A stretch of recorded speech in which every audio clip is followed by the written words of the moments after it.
All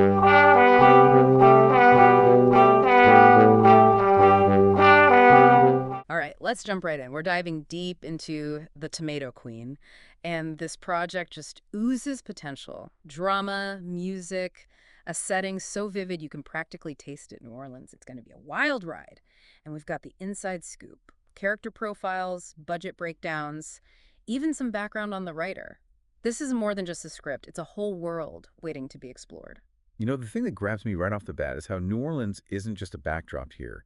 It's like the city itself is a character in Melissa's story. It really does feel that way. And speaking of Melissa, she's a former opera singer, used to the limelight, but now she's in the suburbs, and there's this palpable sense of longing. The overview describes her life as a bittersweet symphony, grace that defies the storms.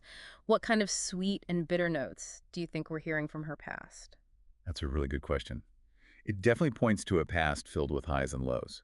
The symphony metaphor, especially given her background as an opera singer, it suggests a grand, almost operatic past, right? Maybe incredible career highs, but also some really tough times that caused her to step back. Right, and through it all, she's faced these challenges with grace, which says a lot about her strength and resilience. Exactly, exactly. And then there's that intriguing line about her life being like a maestro conducting a symphony. It makes you wonder, does her past, as a conductor, if you will, suggest a need for control, a desire to orchestrate every aspect of her life? And is that what's holding her back now? Oh, absolutely. That's a great observation. The conductor analogy definitely hints at a personality that thrives on structure and control, which, let's be honest, might clash with the free-flowing energy of New Orleans. It creates a really interesting internal conflict for Melissa to grapple with. It's like she's yearning for a different kind of music now. Maybe New Orleans, with its jazz and spontaneity, is the key to finding that new rhythm. But she's not alone on this journey. We have Ehlert, the enigmatic troubadour. Tell me more about this guy. Well, he's definitely shrouded in a bit of mystery, which is always exciting for a character. Yeah. Tough exterior, tender heart. It might seem like a familiar trope, but it's a classic for a reason. Suggests someone who's been through a lot, maybe even a little jaded, but still capable of deep emotion. I can already see him as a potential catalyst for Melissa's transformation. You think he'll be a love interest, a mentor, or maybe a combination of both? The source material leaves it open to interpretation, which is actually quite clever. Their relationship could go in any of those directions. Ehlert could be the seasoned guide to her fresh perspective, or their connection could blossom to something romantic. It'll be fascinating to see how their dynamic unfolds in a city like New Orleans. And we can't forget the other relationships in Melissa's life, right? We get hints of a strained marriage, her husband Mark described as neglectful, and her daughter Kelsey navigating the typical angst of college applications, the pressure that comes with that. Oh, absolutely. Those relationships are bound to be tested as Melissa embarks on this journey of self-discovery. It raises some really interesting questions about the sacrifices we make for family and whether it's ever too late to chase your own passions. Speaking of passions, let's talk about New Orleans itself. The script doesn't just describe it, it throws you headfirst into the sights, the sounds, the smells. We get glimpses of the French Quarter, those smoky jazz clubs, even the energy of a second-line parade. It's not just about the tourist attractions, though. The writer captures the soul of the city, the way music is woven into everyday life. It's a city where history and magic collide, which is incredibly potent for a story like this. It really is, but there's this line in the overview that really jumped out at me. It mentions shadows looming in the bayou's depths. Shadows. Bayou. That doesn't exactly scream jazz brunch, you know what I mean? Yeah, you're right. There's definitely a hint of something darker, something mysterious lurking beneath the surface. Especially with those film comparisons they threw in the terminal. Okay, I can see that. Maybe with Melissa finding herself in this transitional space.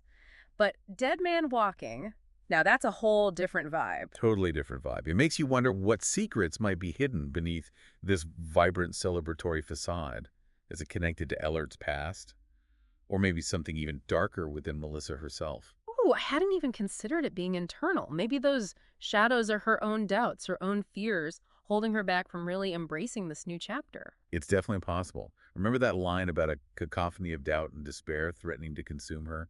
That internal struggle, that battle within herself, could be just as compelling as any external conflict. That's what I love about a good character-driven story. You've got the external plot, sure, but it's the internal journeys that really hook you. So we've got this rich tapestry, Melissa's self-discovery, her evolving relationships with Ehlert, Mark, and Kelsey, the allure and mystery of New Orleans. But what about the writer behind it all? Who is D. Nikki Wheeler? Well, from what we can gather from their bio, D. Nikki Wheeler is a storyteller at heart. They've dabbled in film, television, and they have multiple projects in development, which tells me they're not afraid to explore different mediums and narratives. And they balance this creative side with a demanding career, right? Corporate and crisis communications professional, talk about a double life. It's really interesting, isn't it, that duality? Navigating the structured world of corporate communications while also crafting these imaginative stories. Makes you wonder how much of their own life experiences have seeped into the Tomato Queen. Right. Maybe Melissa's journey of breaking free from expectations resonates with them on a personal level. It's certainly possible. And speaking of breaking free, let's talk market potential. The target audience is listed as adults 25-54, which seems pretty broad on the surface. It's very broad. But do you think that works in the story's favor? It could. It suggests that the Tomato Queen has a wide appeal. It's not just for, say, jazz enthusiasts or people with a specific connection to New Orleans. The themes of family, perseverance, finding your voice in midlife, those are universal. Plus, there's that undeniable allure of New Orleans. The music, the culture, the food. It's an experience that people crave. Absolutely. And from a practical standpoint, the budget outlined in the materials seems reasonable for a project of this scope. It strikes a good balance between ambition and feasibility, which is important for attracting investors and getting it off the ground. So it sounds like The Tomato Queen has all the makings of a hit. Captivating story, relatable themes, set against the backdrop of one of America's most iconic cities, and brought to life by a writer who seems to understand the power of a good story. It's like all the pieces are in place, just waiting to come together. But there's one thing I keep coming back to. The overview, it talks about Melissa's journey as this crescendo of passion and liberation. But we haven't really touched on her art that much. She's a former opera singer, but she's drawn to a city known for jazz.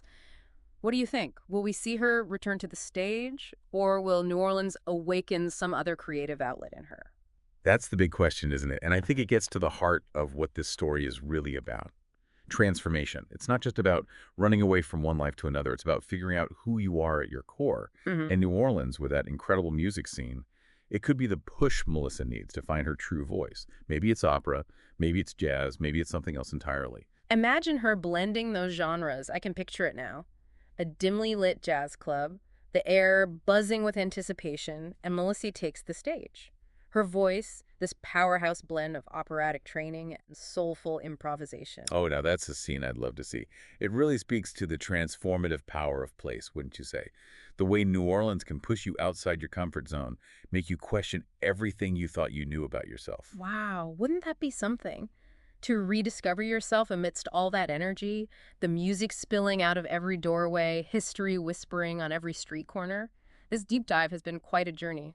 We've explored the characters, felt the pulse of New Orleans, unpacked this project from every angle. From bittersweet symphonies to shadowy bayous, from the world of opera to the heart of jazz, it's been pretty remarkable. It really has, and you know what? I feel like we've only scratched the surface. That's what's so exciting about a project like this. It sparks your imagination, leaves you with more questions than answers. Which is what a good story should do, right? Make you think, make you curious, stay with you long after you finished it, or in this case, after the last note has faded away. Beautifully put. I have a feeling we'll be hearing a lot more about the Tomato Queen. I have a feeling you're right. And there you have it, listeners, another deep dive in the books. We've explored the characters, the setting, the themes of the Tomato Queen, peeling back the layers of this incredible project. But now it's your turn. What speaks to you about Melissa's story? What melodies are you left humming? And most importantly, what will your own deep dive uncover? Until next time, keep exploring, keep questioning, and as always, keep diving deep.